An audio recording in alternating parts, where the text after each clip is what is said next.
नाजरीन, आज की इस वीडियो में हम आपको बताएंगे कि हरीम शाह की पहली नौकरी क्या थी, अहम मकामात और शख्सियात तक कौन रिसाई दिलवाता है, किस किस की वीडियोस इनके पास मौजूद हैं। ये तमाम तर तफसीलात जानने के लिए इस वीडियो को एंड तक देखें। टिकटॉक स्टार हरीम शाह का कहना है कि उनके पास ऐसे राज मौजूद हैं जो किसी और के पास नहीं, जबकि जो वो करना चाहती हैं अब तक उन्होंने वो काम नहीं किया। टू बी ऑनेस्ट में बात करते हुए हरीम शाह ने सियासतदानों को आड़े हाथों भी लिया और कहा कि तकरीबन तमाम सियासतदान दिल फेंक हैं, इन्हें अपनी इज्जत और जिम्मेदारियों का एहसास तक नहीं होता। प्रोग्राम में बात करते हुए उन्होंने खुद को बहादुर लड़की करार दिया और कहा कि वो किसी से नहीं डरती और ना ही कोई उन पर हुक्म चला सकता है। हरीम शाह के मुताबिक इन्हें धमकियों से डर नहीं लगता, अगर इन्हें कोई कुछ कहेगा तो वो उसके खिलाफ कानूनी कार्रवाई करेंगी। टिकटॉक स्टार हरीम शाह ने बताया कि उन्होंने जमानत तालिबे इल्मी में हॉस्टल में रिहाइश के दौरान सहेली की फरमाइश पर पहली बार टिकटॉक पर वीडियो बनाई थी और उन्हें बिल्कुल भी अंदाजा नहीं था कि वो इतनी ज्यादा मशहूर हो जाएंगी। उन्होंने बताया कि टिकटॉक पर वायरल होने के बाद सबसे पहले उन्हें यूएई की रियासत दुबई की एक कंपनी ने काम दिया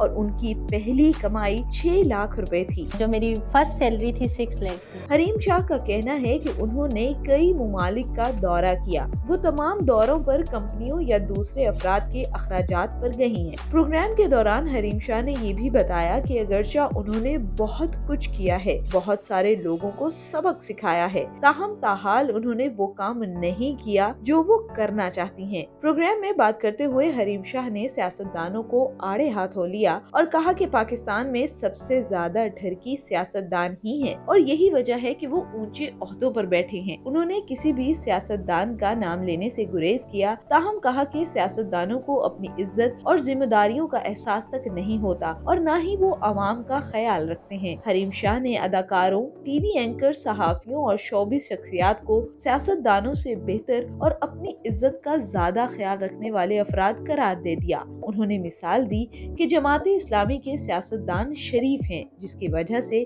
उन्हें ताहाल इक़्तिदार नहीं नसीब हुआ। हरीम शाह ने प्रोग्राम में बताया कि वजीर दाखिला शेख रशीद से उनकी पहली मुलाकात एक दोस्त की जानिब से दी गई दावत में हुई थी, जहां उनके दोस्त ने उन्हें शेख रशीद से मिलवाया था। टिकटॉक स्टार ने दावा किया कि उन्होंने शेख रशीद को कहा कि वो उनकी फैन हैं, जिस पर उन्होंने पूछा क्या आपके पास मेरा नंबर है, और फिर खुद ही अपना नंबर देके इन्हें मिस कॉल देने को कहा। प्रोग्राम के दौरान हरीम शाह ने दावा किया कि मुबश्शिर लुकमान को मलिक रियाज ने जहाज दिलवाया था। उन्होंने ये भी वाजे किया कि मुत्तहिदा कौमी मूवमेंट यानी MQM के रहनुमा फारूक सत्तार से उनकी इत्तफाकी मुलाकात नहीं हुई थी, बल्कि उन्होंने खुद उन्हें दावत देकर बुलाया था। हाई प्रोफाइल शख्सियात और मुकामात तक रसाई के हवाले से पूछे गए सवाल पर उन्होंने कोई वाजे जवाब नहीं दिया, ताहम कहा कि उनके तमाम अफराद से जाती दोस्तियां हैं, जिसकी वजह से उनको हर जगह की रसाई बआसानी मुयस्सर है।